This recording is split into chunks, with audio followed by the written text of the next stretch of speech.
Blood stone کا رنگ اس کے نام کی طرح سرخ نہیں بلکہ سبز ہوتا ہے، البتہ اس پر ایسے نشانات یا دھبے موجود ہوتے ہیں جیسے ان پر خون کے چھینٹے پڑے ہوں۔ انہیں خون کے دھبوں کی وجہ سے اسے بلڈ سٹون کا نام دیا گیا ہے۔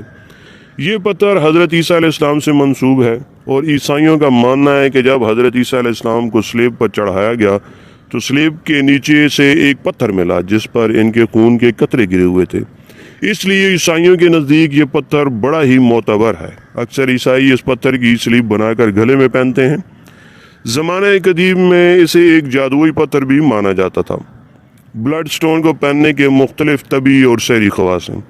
اس پتھر کا مزاج سرد ہوتا ہے۔ بلڈ سٹون کے استعمال سے انسان کے اندر سے ہر قسم کا ڈر اور خوف ختم ہوتا ہے۔ اس پتھر کا استعمال دوران خون کو اعتدال میں رکھتا ہے، بلڈ پریشر جیسے امراض سے محفوظ رکھتا ہے۔ مردانہ بیماریوں میں بھی یہ پتھر اکثر ثابت ہوتا ہے۔ بلڈ سٹون کے استعمال سے آنکھوں کی بیماریاں دور ہوتی ہیں۔ اس پتھر کے استعمال سے انسان کے اندر سے نیگیٹو انرجیز کا خاتمہ ہوتا ہے۔ بلڈ سٹون کے استعمال سے انسان جادو، تعویذ اور آسیب کے اثرات سے محفوظ رہتا ہے۔ یہ پتھر انسانی جسم میں توانائی پیدا کرنے کا سبب بنتا ہے۔ بلڈ سٹون کو محبت میں کامیابی حاصل کرنے کے لیے بھی استعمال کیا جاتا ہے۔ یہ پتھر معدے اور پیٹ کی کئی بیماریوں کے لیے شافی علاج ہے۔ اس پتھر کے استعمال سے خون منجمد اور گاڑھا نہیں ہوتا۔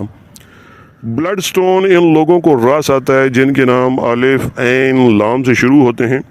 ان افراد پر اگر برج عطارد کے اثرات منفی ہوں تو یہ پتھر ان اثرات کو زائل کر دیتا ہے۔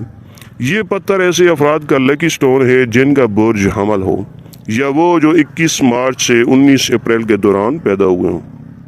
دوستو، یہ تھی ہماری آج کی ویڈیو۔ جاتے جاتے ہماری ویڈیو کو لائک، شیئر اور چینل کو سبسکرائب ضرور کریں تاکہ ہماری آنے والی ویڈیوز سب سے پہلے آپ تک پہنچ سکیں۔ Thanks for watching. اللہ حافظ۔